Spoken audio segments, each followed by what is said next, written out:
नमस्कार साथियों, तो कैसे हैं आप लोग? उम्मीद है आप लोग अच्छे होंगे, मस्त होंगे और स्वस्थ होंगे। तो आज हम आपको कराने वाले हैं क्लास 12 पॉलिटिकल साइंस का चैप्टर 2 और इसके जो है हम आज आपको सब्जेक्टिव क्वेश्चन कराने वाले हैं, जो कि आपकी परीक्षाओं में पूछे जाते हैं और ये सारे के सारे क्वेश्चन आपके लिए काफ़ी ज़्यादा महत्वपूर्ण हैं। तो आइए बिना देर के वीडियो को स्टार्ट करते हैं। तो इसमें हमारा सबसे पहला क्वेश्चन आता है कि आसियान और दक्षिण का पूरा नाम बताइए। यानी कि जो आसियान संगठन है और दक्षिण जिसे हम इंग्लिश में सार्क के नाम से भी जानते हैं, तो उनकी जो है हमें फुल फॉर्म बतानी है, इनका पूरा नाम बताना है। तो आसियान को इंग्लिश में कहते हैं हम association of south east Asian nation, इसे जिसे हिंदी में कहा जाता है दक्षिण पूर्व एशियाई राष्ट्रों का संघ। अगला आता है सार्क। तो सार्क को कहते हैं south Asian association core regional regional corporation, यानी कि दक्षिण एशियाई क्षेत्रीय सहयोग संगठन।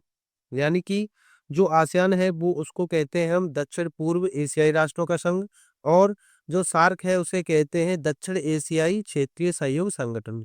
तो ये जो है आसियान और दक्षिण के पूरे नाम है। और आपको एक बात याद रखनी है कि आसियान की स्थापना जो है 1967 में हुई थी, और सार्क यानी कि दक्षिण की स्थापना जो है 1985 ईस्वी में हुई थी। अब हमारा अगला क्वेश्चन आता है कि आसियान के सदस्य देशों के नाम बताइए।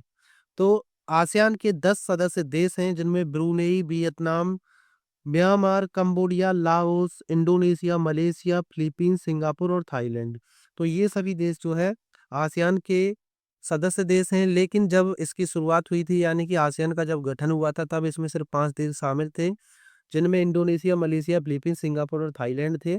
तो ये जब इसकी जो संगठन किया गया था, तो वो जो है बैंकॉक घोषणा पत्र पर हस्ताक्षर करके आसियान का गठन किया गया था। अगला क्वेश्चन आता है आसियान के संस्थापक सदस्य देशों के नाम बताइए। तो आसियान के संस्थापक सदस्य देशों के नाम हैं इंडोनेशिया, मलेशिया, फिलीपींस, सिंगापुर और थाईलैंड। तो ये सभी जो है आसियान के संस्थापक देश थे, इंडोनेशिया, मलेशिया, फिलीपींस, सिंगापुर और थाईलैंड। और आसियान की स्थापना जो है 1967 ईस्वी में हुई थी। तो ये मोस्ट इम्पोर्टेंट क्वेश्चन है, जो कि आपको आपके एग्जाम में पूछे जाते हैं। अब हमारा अगला क्वेश्चन है आसियान क्या है और यह कब अस्तित्व में आया। तो आसियान दक्षिण पूर्व एशियाई राष्ट्रों का संघ है। इसकी स्थापना 1967 में इंडोनेशिया, मलेशिया, फिलीपींस, सिंगापुर और थाईलैंड ने बैंकॉक घोषणा पत्र पर हस्ताक्षर किए, जिससे आसियान की शुरुआत हुई। ब्रूनेई 1984 में, वियतनाम 1985 में, 95 में, लाओस और म्यांमार 1997 में और कंबोडिया 1999 में शामिल हुए थे। यानी कि जो आसियान था, इसका मतलब होता है यानी कि आसियान दक्षिण पूर्व एशिया राष्ट्रों का संघ है, और इसकी स्थापना जो हुई थी वो 1967 में हुई थी, जो कि इंडोनेशिया, मलेशिया, फिलीपींस, थाईलैंड और सिंगापुर ने बैंकॉक घोषणा पत्र पर हस्ताक्षर करके की थी, और इसकी शुरुआत इसी समय हुई। और इसमें जो सबसे पहले जो देश शामिल हुआ वो था ब्रूनेई, जो कि 1984 ईस्वी में शामिल हुआ। फिर इसमें जो है वियतनाम शामिल हुआ, जो कि 1995 में हुआ। और फिर लाओस और म्यांमार जो है 1997 में शामिल हुए, और कंबोडिया जो है 1999 में शामिल हुआ। और इस प्रकार आसियान में 10 देश सम्मिलित हुए थे। तो अब हमारा अगला क्वेश्चन आता है कि मार्शल योजना क्या है? इसने यूरोपीय आर्थिक सहयोग संगठन के गठन का रास्ता कैसे बनाया? तो मार्शल योजना अमेरिका द्वारा दूसरे विश्व युद्ध के बाद बनाई गई थी, ताकि यूरोपीय देशों की अर्थव्यवस्था को पुनर्गठित किया जा सके, क्योंकि दूसरे विश्व युद्ध के दौरान अधिकांश यूरोपीय देशों की अर्थव्यवस्था खराब हो चुकी थी। मार्शल योजना के अंतर्गत ही 1948 ईस्वी में यूरोपीय आर्थिक सहयोग संगठन की स्थापना की गई, जिसके माध्यम से पश्चिमी यूरोप के देशों को आर्थिक समुदाय यानी कि आर्थिक मदद दी गई थी। यानी कि जो मार्शल योजना थी, इसको जो है दूसरे विश्व युद्ध के बाद जो है अमेरिका ने तैयार किया था, क्योंकि जो यूरोपीय देश थे उनकी जो है अर्थव्यवस्था काफ़ी ज़्यादा खराब हो गई थी। इसीलिए अमेरिका ने मार्शल योजना शुरू की, ताकि जो यूरोपीय देश हैं वो जो है अपनी अर्थव्यवस्था को सुधार सकें। और इसमें जो है यूरोपीय देशों की अर्थव्यवस्था को खराब की गई थी, उसको सही करने के लिए ये शुरू की गई थी। और मार्शल योजना को जो है 1948 में जो है शुरू किया गया था, जिसे यूरोपीय आर्थिक सहयोग संगठन की स्थापना भी की गई थी। और आपसे एक क्वेश्चन और पूछा जाता है कि यूरोपीय आर्थिक समुदाय ये जो है इसकी स्थापना हुई थी 1957 में, और यूरोपीय आर्थिक सहयोग संगठन, इसकी स्थापना हुई थी 1948 में और यूरोपीय संघ की स्थापना हुई थी 1992 में। तो ये 3 क्वेश्चन आपसे ज़्यादातर पूछे जाते हैं। अब हमारा अगला क्वेश्चन आता है कि आसियान विज़न 2020 की मुख्य मुख्य बातें क्या थीं? तो आसियान विज़न 2020 की कुछ प्रमुख बातें ये हैं जिनमें आसियान विज़न 2020 का मकसद दक्षिण-पूर्व एशिया में शांति और स्थिरता स्थापित करना था। आसियान को एक बाहरी दृष्टिकोण वाला संगठन माना गया था, जो अंतर्राष्ट्रीय मंच पर अहम भूमिका निभाएगा। यानी कि जो आसियान विज़न 2020 था, उसकी कुछ मुख्य बातें थी, जिनमें सबसे पहले आती है कि जो आसियान विज़न था, उसकी जो एक मकसद था कि दक्षिण-पूर्व एशिया में शांति और स्थिरता स्थापित करना। दूसरा था जो आसियान था उसको जो है एक दृष्टि यानी बाहरी दृष्टिकोण वाला संगठन माना गया था, जो कि अंतर्राष्ट्रीय मंच पर अहम भूमिका निभाएगा। तो ये जो है उसकी कुछ प्रमुख बातें थी, अभी और हैं। आगे आता है कि आसियान को माल, सेवाओं, निवेशों और पूंजी के मुक्त प्रवाह की सुविधा देने वाला क्षेत्र माना गया था। आसियान को समान आर्थिक विकास और कम गरीबी और सामाजिक आर्थिक असमानताओं वाला क्षेत्र माना गया था। यानी कि जो आसियान था उसको जो है माल, सेवाओं, निवेशों और पूंजी के मुक्त प्रवाह की सुविधा देने के लिए एक क्षेत्र माना गया था और इसमें जो है समान आर्थिक विकास और कम गरीबी, सामाजिक आर्थिक असमानताओं वाला क्षेत्र भी आसियान को माना गया था। तो ये जो है आसियान विजन 2020 की कुछ मुख्य बातें थी, अभी और हैं। आगे इसमें आती हैं कि पर्यावरण प्रदूषण और क्षरण के प्रति दक्षिण एशियाई देशों के बीच जिम्मेदारी बढ़ाने पर जोर दिया गया था। टकराव की जगह बातचीत को बढ़ावा देने की नीति को प्राथमिकता दी गई थी। यानी कि जो आसियान विजन 2020 था, इसमें जो है पर्यावरण प्रदूषण और क्षरण के प्रति जो दक्षिण एशियाई देशों के बीच जिम्मेदारी बढ़ाने पर भी जोर दिया गया और जो टकराव की जगह बातचीत को बढ़ावा देने की नीति भी इसमें अपनाई गई थी। तो ये सारी बातें थी आसियान विजन 2020 की कुछ प्रमुख बातें। अब हमारा अगला क्वेश्चन आता है कि यूरोपीय संघ की सफलता के प्रमुख कारणों का उल्लेख कीजिए। तो 1 नवंबर 1993 से यूरोप की आर्थिक समुदाय ने यूरोपीय संघ का नाम अपना लिया था।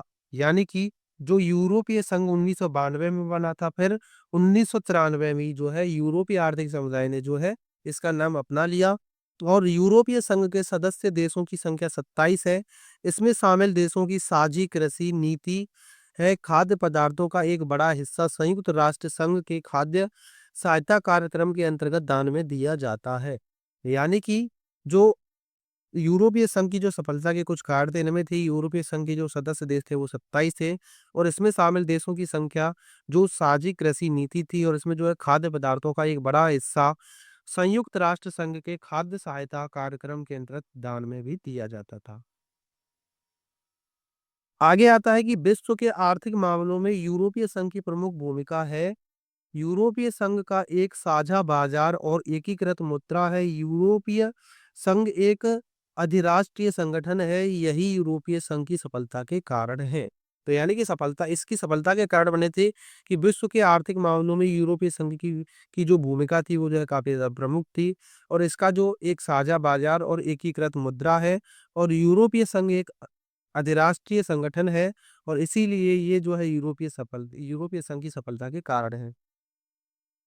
अब हमारा अगला क्वेश्चन आता है कि यूरोपीय संघ का गठन एवं उसके उद्देश्यों की व्याख्या कीजिए। तो यूरोपीय संघ की स्थापना 1992 में maastricht संधि के द्वारा की गई थी। वर्तमान में यूरोपीय संघ में 27 देश शामिल हैं और 1 नवंबर 1993 को यूरोपीय आर्थिक समुदाय ने यूरोपीय संघ का नाम अपना लिया। यह यूरोप में स्थित 27 देशों का एक आर्थिक राजनीतिक मंच है जिनमें आपस में प्रशासकीय साझेदारी होती है जो संघ के सभी राष्ट्रों पर लागू होती है। यानी कि जो यूरोपीय संघ का गठन और उसके कुछ उद्देश्य थे जिनमें यूरोपीय संघ का जो गठन हुआ था वो जो 1992 में maastricht संधि के द्वारा किया गया था और वर्तमान में यूरोप में जो है 27 देश शामिल हैं, यानी कि यूरोपीय संघ में 27 देश शामिल हैं और जो यूरोपीय आर्थिक समुदाय था इसने जो है 1 नवंबर 1993 में यूरोपीय संघ का नाम अपना लिया और ये जो है 27 देशों का एक आर्थिक और राजनीतिक मंच है जिसमें आपस में प्रशासकीय साझेदारी होती है जो सभी देशों के ऊपर जो है लागू होती है। आगे इसमें आता है कि यूरोपीय संघ के 27 देशों के नाम हैं Austria, Belgium, Bulgaria, Croatia, Cyprus, चेक गणराज्य, Denmark, Estonia, Finland, France, Germany, Greece, Hungary, Ireland, Italy, Latvia, Lithuania, Luxembourg, Malta, Netherland, Poland, पुर्तगाल, रोमानिया, स्लोवाकिया, स्लोवेनिया, स्पेन और स्वीडन। तो ये 27 देश जो है यूरोपीय संघ में शामिल थे। कौन-कौन से थे? इनमें कुछ महत्वपूर्ण हैं जिनमें Austria, Belgium, Bulgaria, Croatia, Cyprus, चेक गणराज्य, Denmark, Estonia, Finland, France, Germany, Greece, Hungary, Ireland, Italy, Latvia, Lithuania, Luxembourg, Malta, Netherland, Poland, पुर्तगाल, रोमानिया, स्लोवाकिया, स्लोवेनिया, स्पेन और स्वीडन। तो ये सारे के सारे 27 राज्य इसमें यानी कि देश शामिल थे, जिनमें कुछ बड़े देश हैं जो कि ताकतवर हैं, जैसे कि फ्रांस रहा, जर्मनी रहा, तो ये देश जो है काफ़ी ज़्यादा ताकतवर देश हैं। अब आगे आता है कि यूरोपीय संघ के उद्देश्य निम्नलिखित हैं। तो यानी कि जो यूरोपीय संघ था इसके उद्देश्य क्या-क्या थे? तो यूरोपीय संघ के प्रमुख उद्देश्य ये रहे जिनमें सबसे पहले आता है यूरोप के देशों को आर्थिक, सामाजिक और सुरक्षा के लिहाज से एक-दूसरे के करीब लाना था। यूरोप में शांति और सहयोग को बढ़ावा देना था। यानी कि यूरोपीय जो संघ था उसके कुछ मुख्य उद्देश्य थे जिनमें आर्थिक, सामाजिक और सुरक्षा के लिहाज से एक-दूसरे को यानी कि सभी देशों को एक-दूसरे के करीब लाना और यूरोप में शांति और सहयोग को बढ़ावा देना। तो ये जो है यूरोपीय संघ के उद्देश्य थे। और आगे आता है कि यूरोप को पृथ्वी के सबसे बड़े व्यापारिक ब्लॉकों में से एक बनाना, यूरोपीय संघ का एक उद्देश्य था। जलवायु परिवर्तन जैसी वैश्विक समस्याओं को एक स्वर से सुलझाना, ये भी इसका उद्देश्य था। यूरोप के लोगों के मानव अधिकारों को सुनिश्चित करना, ये भी यूरोपीय संघ का उद्देश्य था। और यूरोप के समाज में मानवीय गरिमा को स्थापित करना, यूरोप के समाज में लोकतंत्र को सुनिश्चित करना, यूरोप के सभी सदस्य देशों में कानून का शासन स्थापित करना और यूरोप के सभी सदस्य देशों में स्वतंत्रता और समानता के सिद्धांत को सुनिश्चित करना। तो ये सभी के सभी जो है यूरोपीय संघ के उद्देश्य थे जिनमें समाज में मानवीय गरिमा को स्थापित करना, समाज में लोकतंत्र को सुनिश्चित करना और सदस्य जो देश थे इनके इनमें जो है कानून व्यवस्था को लागू करना और सभी को जो है स्वतंत्रता और समानता के सिद्धांत को सुनिश्चित करना। तो ये सभी जो है यूरोपीय संघ के कुछ प्रमुख उद्देश्य थे। अब हमारा अगला क्वेश्चन आता है कि विश्व में चीन के उभरते प्रभाव का आकलन कीजिए। तो ये क्वेश्चन आपसे कई बार आपके एग्जाम में पूछा गया है, तो ये क्वेश्चन आपको जरूर याद रखना है क्योंकि आप जानते हैं कि चीन ने जो है पूरे विश्व में सबसे ज्यादा तेजी से तरक्की की है। कुछ इन 30 वर्षों में वो जो है एक पावरफुल कंट्री बन चुका है और अब वो जो है यानी कि जो चीन जो है दुनिया का दूसरे नंबर का सबसे ताकतवर देश है, अर्थव्यवस्था में भी और ताकत में भी, यानी कि उसके पास अब काफ़ी ज़्यादा पैसा भी है। तो चीन की अर्थव्यवस्था में तेज़ी से विकास हो रहा है। 1978 के बाज़ार उन्मुख सुधारों के बाद से चीन की उत्पादकता में काफ़ी बढ़ोतरी हुई है। चीन दुनिया के तीसरे सबसे बड़े व्यापारिक वस्तुओं के निर्यातक देशों में से एक है। चीन की अर्थव्यवस्था में विदेशी निवेश को प्रोत्साहित किया गया है। यानी कि आप जानते हैं कि जो चीन ने जो है खुले द्वार की नीति यानी कि मुक्त द्वार की नीति जो है 1978 में अपनाई थी और उसके बाद जो है चीन में जो है काफ़ी तेज़ी से वृद्धि हुई, उसकी अर्थव्यवस्था में काफ़ी तेज़ी से वृद्धि हुई और 1978 में ही जो है उसकी उत्पादकता में काफ़ी ज़्यादा बढ़ोतरी भी हुई और ये इसमें जो है विदेशी जो निवेश होता है उसको भी प्रोत्साहित काफ़ी ज़्यादा किया जाता है और चीन जो है दुनिया का तीसरा सबसे बड़ा व्यापारिक वस्तुओं के निर्यातक देशों में से एक है।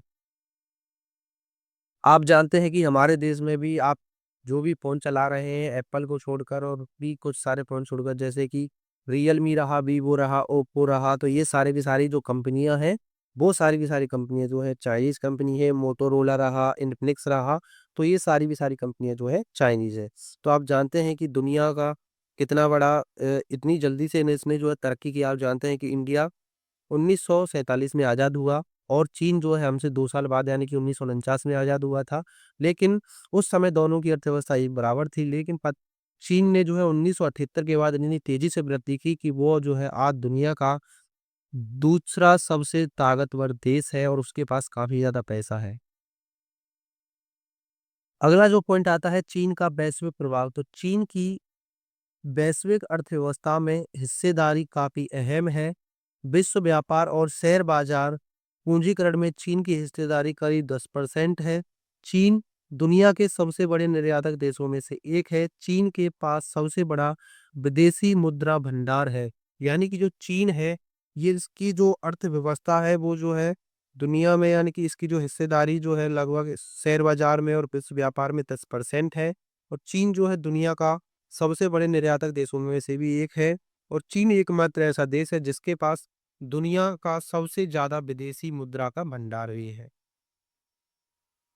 अगला पॉइंट आता है चीन की तकनीकी क्षमता, यानी कि चीन में मोबाइल ऐप के जरिए डिजिटल भुगतान काफी तेजी से बढ़ रहा है। चीन में 1/3 से ज्यादा उपभोक्ता भुगतान अब कैशलेस करते हैं। कैशलेस है यानी कि वो जो है कैश नहीं देते बल्कि मोबाइल से ही, यानी कि कुछ ऐपों के ज़रिए वो जो है चीन में भुगतान किया जाता है। और चीन आप जानते हैं कि तकनीकी मामले में कितना तेज़ है। उसका जो इंफ्रास्ट्रक्चर है वो कितना तेज़ है। आप जानते हैं कि चीन में जो है काफ़ी सारी चीज़ें बनाई जा रही हैं और ये जो है हर चीज़ें बना लेता है। आगे आता है चीन का संयुक्त राष्ट्र में प्रभाव। तो आप जानते हैं कि संयुक्त राष्ट्र सुरक्षा परिषद में इसमें जो है इसको स्थायी सदस्यता मिली हुई है। तो चीन संयुक्त राष्ट्र में अपने बढ़ते प्रभाव का इस्तेमाल मानवाधिकार के मुद्दे पर अपनी नीति को प्रसारित करने के लिए कर रहा है। यानी कि जो चीन का जो संयुक्त राष्ट्र सुरक्षा परिषद में स्थायी सदस्यता मिली हुई है, तो वो जो है उसका भी प्रयोग मानवाधिकार के मुद्दों के लिए करता है। अब हमारा अगला क्वेश्चन आता है कि भारत और चीन के मध्य विवाद के कारण कौन-कौन से बने हुए हैं? यानी कि भारत और चीन के मध्य के यानी विवाद के 2 कारणों का उल्लेख कीजिए। तो भारत और चीन के मध्य विवाद के निम्नलिखित कारण हैं, जिनमें भारत और चीन के बीच सीमा विवाद और तिब्बत की समस्या सबसे बड़ी समस्या है। चीन सरकार हमेशा से तिब्बत की समस्या को बड़ा महत्व देती आई है। यानी कि ये दोनों कारण जो है भारत चीन के मध्य विवाद का कारण बने हुए हैं। आप जानते हैं कि जो भारत और चीन में जो है सीमा विवाद को लेकर काफ़ी ज़्यादा समस्याएँ रहती हैं, तिब्बत को लेकर काफ़ी ज़्यादा समस्या रहती हैं। और अब तो वो जो है हमारे जो देश का हिस्सा है अरुणाचल प्रदेश, उसमें पर भी जो है चीन कहता है कि ये भी हमारा हिस्सा है। और कुछ और भी विवाद के कारण है, जैसे कि ये जो चीन जो है पाकिस्तान को जो है हमेशा समर्थन देता है, वो आतंकवादी हिस्से में भी उसको समर्थन देता है। इसीलिए ये भी जो है भारत और चीन के मध्य विवाद के कारण बने हुए हैं। आगे आता है तिब्बत का भूगोल और उसकी राजनीतिक स्थिति दोनों देशों के लिए महत्वपूर्ण है। चीन ने 1950 के दशक में जिनजियांग और पश्चिमी तिब्बत को जोड़ने वाली 1200 किलोमीटर लंबी सड़क का निर्माण किया था। यानी कि ये भी जो है इसमें कारण बना हुआ है विवाद का। और आप जानते हैं कि चीन और भारत में 1962 में युद्ध हुआ। 1954 में इनमें जो है पंचशील समझौता हुआ था कि हिंदू चीनी भाई भाई, तो ये नारा भी लगाया गया था। लेकिन चीन ने जो है भारत को धोखा दिया और 1962 में चीन ने जो है भारत पर आक्रमण किया और उसने जो है भारत के कुछ हिस्से को हड़प लिया था, जिसे आज हम अक्साई चीन के नाम से भी जानते हैं। तो इसीलिए ये सारे के सारे कारण जो है वो भारत और चीन के मध्य विवाद का कारण बने हुए हैं। आगे आता है इस सड़क का 169 किलोमीटर हिस्सा भारत द्वारा दावा किए गए अक्साई चीन क्षेत्र से जॉनसन लाइन के दक्षिण में चला गया था। भारत और चीन के बीच 1962 में हुआ युद्ध, जिसे भारत चीन सीमा विवाद भी कहते हैं। तो ये भी सभी जो है क्या बने हुए हैं, इसके विवाद के कारण बने हुए हैं। अब आता है कि भारत ने चीन पर आरोप लगाया था कि उसने वीजा नियमों का उल्लंघन किया और 13 अरब डॉलर की धनराशि की हेराफेरी की। भारत ने चीनी कंपनी शाओमी की 60 करोड़ डॉलर से ज़्यादा की संपत्ति जब्त कर ली थी। यानी कि जो चीन है, यानी कि उसमें जो है चीन पर जो है भारत ने आरोप लगाया था कि उसने जो है वीज़ा के नियमों का उल्लंघन किया और उसने जो है 13 अरब डॉलर की धनराशि की हेरा-फेरी की थी। ये इसमें एक विवाद का कारण है। और भारत ने जो है चीन की एक कंपनी है जिसका नाम है शाओमी, उसकी जो है 60,000 करोड़ यानी कि 60 करोड़ डॉलर से जो ज़्यादा की संपत्ति थी उसको जो है भारत ने जब्त कर लिया था। ये भी जो है उसके एक विवाद का कारण बना हुआ है। आगे आता है कि अक्साई चीन पर चीन का शासन है, जबकि भारत इसे लद्दाख का हिस्सा मानता है। अरुणाचल प्रदेश को लेकर विवाद है, चीन तवांग को तिब्बत का हिस्सा मानता है। गलवान घाटी विवादित क्षेत्र है, यह लद्दाख और अक्साई चीन के बीच भारत चीन सीमा के पास है, जो कि विवाद का कारण बना हुआ है। यानी कि जो अक्साई चीन है, वो जो है उस पर जो है चीन ही शासन करता है, लेकिन जो भारत है उसे लद्दाख का हिस्सा मानता है, क्योंकि चीन ने जो है इसको हड़प लिया था। और अरुणाचल प्रदेश को लेकर भी विवाद है। चीन जो है तंबांग का जो हिस्सा है उसको जो है तिब्बत का हिस्सा मानता है और कहता है कि ये भारत का हिस्सा नहीं है। लेकिन भारत कहता है ये अरुणाचल प्रदेश का हिस्सा है। तो इसे लेकर भी भारत चीन में जो है विवाद बना हुआ है। और अगला आता है कि गलवान की घाटी विवादित क्षेत्र है। इसमें ये जो है लद्दाख और अक्साई चीन के बीच, ये भी जो है भारत चीन सीमा के पास है, जो कि एक विवाद का कारण बना हुआ है। अब जो अगला पॉइंट आता है वो आता है तिब्बत का पठार। तो तिब्बत का भूगोल और राजनीतिक स्थिति दोनों देशों के लिए अहम है। तिब्बत में मानवाधिकारों का उल्लंघन और दलाई लामा का भारत में रहना भी तनाव का कारण बना हुआ है। यानी कि जो तिब्बत का भूगोलिक और रणनीतिक जो स्थिति थी वो दोनों देशों में काफी अहम थी। और तिब्बत में जो है मानवाधिकारों का उल्लंघन किया गया और दलाई लामा ने जो है भारत से शरण मांगी। तो भारत ने जो है दलाई लामा को भारत में शरण दे दी थी। और इसीलिए चीन ये कहता है कि इसने जो है हमारे बीच में हस्तक्षेप किया है, यानी कि हमारे जाति मामलों में जो है इसने हस्तक्षेप किया है, क्योंकि चीन जो है दलाई लामा को पकड़ना चाहता था, लेकिन वो जो भारत में शरण ले लेता है। और चीन कहता है कि भारत जो है हमारे साथ ये अच्छा नहीं किया। इसीलिए ये भी जो है इसमें एक विवाद का कारण बना हुआ है। आगे आता है बेल्ट एंड रोड पहल से जुड़े विवाद भी इसमें शामिल हैं। आगे आता है कि सीमा पर आतंकवाद के मुद्दे पर चीन का पाकिस्तान को समर्थन देना भी विवाद का कारण है। और हिंद महासागर और प्रशांत महासागर क्षेत्र में भारत की भूमिका पर चीन का असंतोष विवाद का कारण बना हुआ है। तो ये सारे के सारे कारण जो हैं इसमें विवाद का कारण बने हुए हैं। जैसे कि जब जब पाकिस्तान भारत पर आतंकवादी हमले करवाता है तो चीन जो है पाकिस्तान का हमेशा समर्थन करता है।